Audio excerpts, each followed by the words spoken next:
हाय नमस्कार आपल्या सर्व भाऊ बहिणींना। काय चाललंय भाऊ बहिणींचं? तर भाऊ बहिणींनो, काय चाललंय काय नाही चाललंय ती मला तुमच्या घरचं काय करायचं आहे भाऊ बहिणींनो। तुमचं घरी तुमचं जसं रोजचं चालत असं तसंच चालणार, जसं की आमचं। तर भाऊ बहिणींनो, सकाळपासून तर दोन व्हिडिओ आलेला आहे, तर समजलंच असेल तुम्हाला कुठं आलोय कुठं नाही। आज माहेरला आली मी। माहेरला आली, कसं आहे आमचा हलवनवास आमच्यासोबत। काय करायचं भाऊ बहिणींनो, कुणाला कशाला त्रास द्यायचा आहे आपला। आणि बोलायलाही गेले तर लय भरपूर राग येते। त्यामुळे आपलं भाऊ बहिणींनो तोंडावरून आपलं गप्पच बसावं, आणि गप्प बसण्यातच भलं असतंय भाऊ बहिणींनो। कसं आहे, कोणी चुकीचं म्हणू नाहीतर कोणी चांगलं म्हणू, तर आपल्या असलुंगा आपल्या संग भाऊ बहिणींनो आपला हलवणाचा आपली लेकर बाळ नवरा आपल्यासोबत।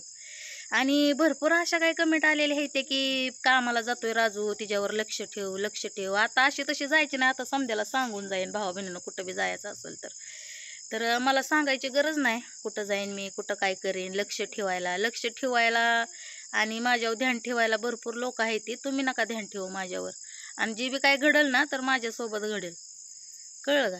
त्यामुळं तुम्ही एवढं टेन्शन घ्यायची आणि हायपर होऊन मला हुशार करायची गरज नाही।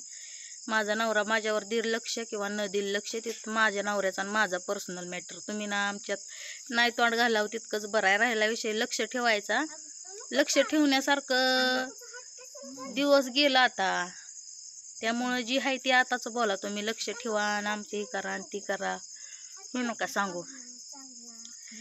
आता शॉकनं काय आलेलो नाही आम्ही भाऊ बहिणीनं इकडं आनंदाने काय आलेलो नाही। आलोय आपलं नवरा कामाला इकडं जायचं आहे, इकडल्या माझ्या माहेरच्या भागात त्यांना काम आलेला आहे भाऊ बहिणीनं, त्यामुळे मी आलेले आहे इकडं। आणि तसं बी घरी राहायचा प्रश्न तर येतच नाही, कारण की तिथं माझ्यावर माझ्या लेकरा बाळांवर माझ्यावर लक्ष ठेवायला तर कोण नाही। आणि घरी एकतर मेंबर आहे, तुम्हाला तर माहितीच आहे कोण आहे काय आहे कसं आहे ती। त्यामुळं त्या व्यक्तीच्या जीवावर तर मी तर नाही राहू शकली भाऊ बहिणीनं। मी एकतर नवरा घरी नसताना भेती तर राहते, मला माहिती आहे आजूबाजूशी शेजार पाजार आमचा कसा आहे ती। आणि अक्षरशः खोटं नाही बोलत, म्हणे मरती रात्र झाली भाऊ बहिणीने हे बघा। तर तिथं माझा मालक घरी नसताना, दीर घरी नसताना भाऊ बहिणीनं 2 वेळा घरावर दगड पडली होती।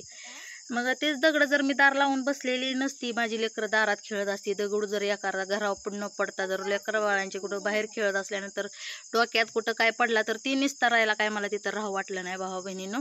त्यामुळे मी माझ्या नवऱ्यासोबत जिकडं असेल तिकडं आली। आणि राहिला प्रश्न तिथं राहायला पण काय नाही, तसं दिराने जर दारात नवरा नसताना जर लक्ष दिलं असतं, येरवाळे आपलं घरादारात बसलं असतं स्वतः तर नसती मी इकडं तिकडं राहिली असती। आता कसं आहे, पोरीचं शिक्षण आता चालू होईल, गेली तशी बी पहिलीला, एवढंच की तिची बुडणूक होईल, बाकी काय व्हायचं आहे ते आमचं आता वजवाटोळा आमच्या लेकरांचं आमचं आहे। घरात जर भाऊ बहिणी समधी सारखी चांगली असती तर भरपूर काही चांगल्या गोष्टी होत चालल्या असत्या, घडल्या असत्या, पण तसं काय आमच्या घरात दिसत नाही। आणि चालायला गेलं की येतोय मोठ्या माणसांना आमच्या घरातल्यांचा राग, बोलायला गेलं की चांगल्यासाठी जर सांगायला गेलं तरी बी राग येतात भाऊ बहिणींनो।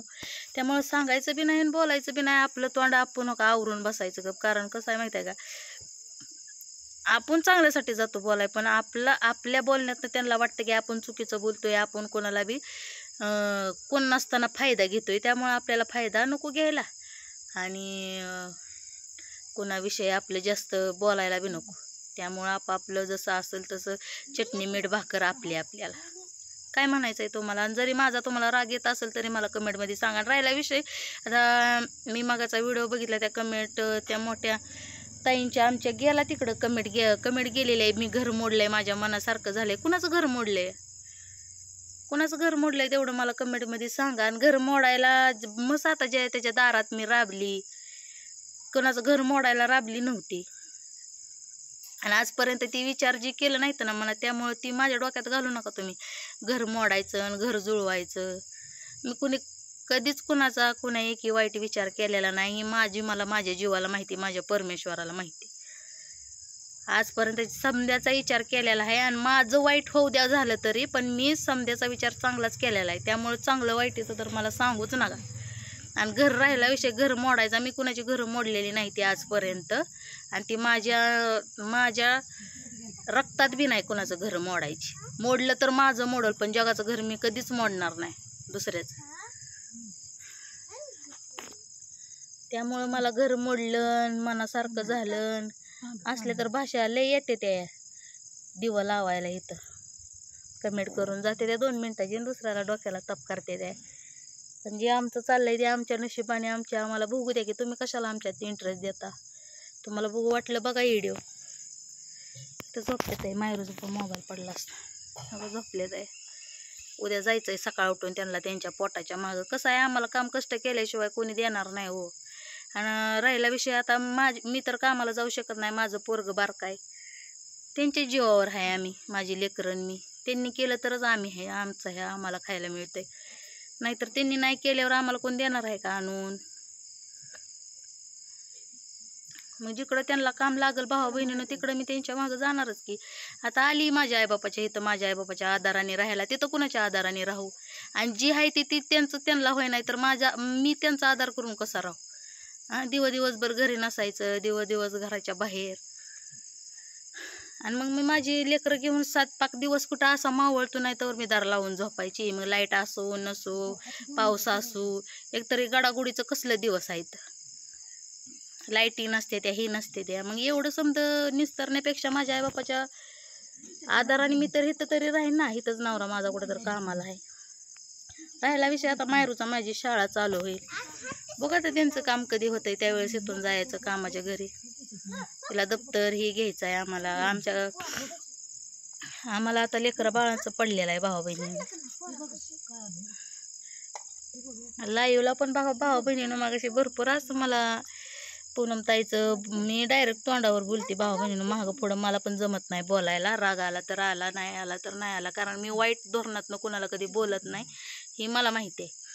तर त्यांच्या मग आता बोलण्यातनं असं आलं भावा बहिणीनं की आता त्यांनी तर टायटल आमच्या नावानेच टाकला होता, त्याच्यावर तर मला बोलावंच लागल.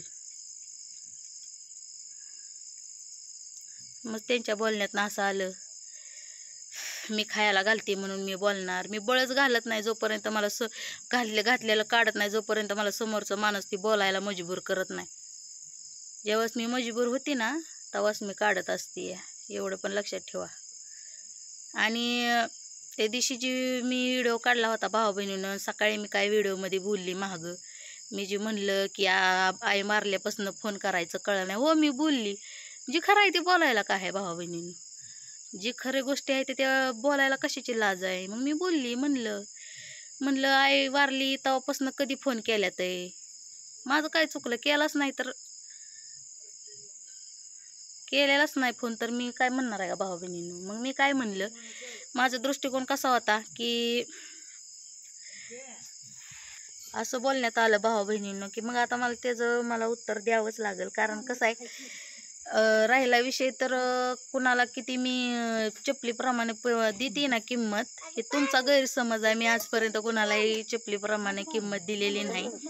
मला माहिती आहे मोठं कोण, बारकं कोण, मोठ्यांना कशी किंमत द्यायची, बारक्यांना कशी किंमत द्यायची. मी जर आतापर्यंत जर मोठ्यांना जर लयच खालच्या पद्धतीनं बोलत आली असती ना, तर ती मोठी बी माणसं अशी नाही की ती माझं ऐकून घेणार आहे, कळलं का. त्यामुळे मी आजपर्यंत कोणालाही चपलीप्रमाणे कोणालाच किंमत दिलेली नाही. आणि राहिला प्रश्न फोन करायचा, तर ती तुमच्या प्रत्येक व्हिडिओमधनं तर एवढं समजतंय की मला माझ्या रिलेटिव्हमध्ये जास्त रिलेटिव्ह माणसांना मला संपर्कात राहायचं नाही. म्हणजे जवळच्या माणसांना, माहेरच्या माणसांच्या संपर्कात राहायचं नाही, ते वैयक्तिक तुमचं मत आहे.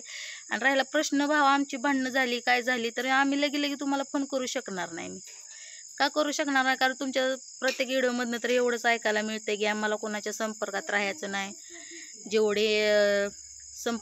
जेवढ्यावर मी राखेल वतलंय, कशी केल्यात कशी नाही, असं ते तुम्ही बोलता तुमच्या पद्धतीनं भावा बहिणी. मला काही समध्या गोष्टी बोलून नाही मला दाखवायच्या, कारण कसं आहे तरी तुमचा प्रश्न आहे. मग मी नाही, जी आमच्या संपर्कात आहे भावा बहिणीनं राहिला संपर्कात कोणतरी योग्यता आहे. मी त्या दिवशी आमचं भांडण झालं तर मी लावला होता फोन, त्यांना लावला होता, कारण ते आमच्या संपर्कात आहे.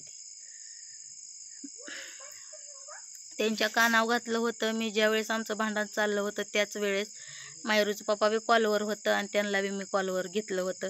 तर मी त्यांना त्यांच्या कर्तुक, जी भावाची कर्तुक आहे ती मी त्यांना सांगितली होती. तर हे प्रश्न झाला. आणि किंमत द्यायची तर भाऊ बहिणीनं मी कधी बी कोणाला बी जी त्याची पायात किंमतच दिलेली आहे. आणि किंमत नसती तर अशी पण लोक नाही ती भाऊ बहिणीनं की एवढं पण आपण ओव्हर ॲक्टिंग केल्यानंतर ते समोरचं खपवून गेलं, असं कोणीच नसतं या जगात. त्यामुळं कोणी कोणाला चपलीप्रमाणे किंमत देत नाही. ते तुमचा गैरसमज आहे, माझा गैरसमज नाही. कारण मी कधीच कोणाला कुत्र्याची किंमत दिली नाही, चपलीची किंमत दिली नाही. तुमचा विचार आहे तर तुम्हाला माझ्या की कसा विचार करायचा आहे ते तुम्ही करा. माझं त्यात काहीच नाही. मला देवाने समजाय की चांगलाच विचार करायला लावलेला आहे. आणि जसं माझी बुद्धी जशी मला बोलायला लावते ना भाऊ बहिणी, मी तीच बोलत असते. ह्याचं त्याचं ऐकून ह्याचं त्याचं डोक्यात घेऊन तसलं माझ्यापाशी बोलायचं नसतं. आणि राहिला विषय टुमणी माराय तर मला बिलकुलच येत नाही. कारण ह्या जगदुनियात खरं सांगायला गेलं तर ह्या जगदुनियात ना कोणच असं नाही की समोरच्या माणसाचं पाक खूप बसून ऐकून घे. कोणच नसतंय. जी ती आहे ती पुढच्या पावरीतच असतात भाऊ बहिणींनी. आणि राहिला विषय आमचा तर आहेच की. आता तुम्ही तर बघतायच जसं आहे ते आहेच. आता भरपूर लोक मला पण बोलते ते, पण आता मी समजायला इग्नोरच करणार आहे. कारण की मला आता कोणाला उत्तर द्यायचं नाही. मग समोरच्याने बी विचार करायचा की मी कोणाची नाव गोष्ट न घेता आमचं व्हिडिओ काढत असल्यानंतर आमच्या पण ह्याच्यावर येऊन वाईट बघते. आम्हाला बी कोणाच्या नावाने कमेंट करायच्या नाही. कुणाला कसं वागायचं आहे, कुणाला कसं नाही वागायचं ती त्यांचा प्रश्न आहे. त्यांना जसं वागायचं आहे तसं वागू द्या. आम्हाला जसं वागायचं आहे तसं वागू द्या. माझं जर घरी जर कोण बघणार असतं ना कमी जास्त, तर मी घरी बी थांबली असती. मी इकडं आले नसते नवऱ्यावर. तिथं माझ्या लेकरांवर घरी लक्ष ठेवायला कोण नाही. लाईट नसती. रात्री तर 1:45 वाजता लाईट आली भावा बहिणी. पाऊस पडले. काय लेकरं बाळाला काय कमी जास्त झालं तर मला तिथं हायवे कोण पळवायला लगेच. तर घ्या काळजी भावा बहिणींनो. बाय.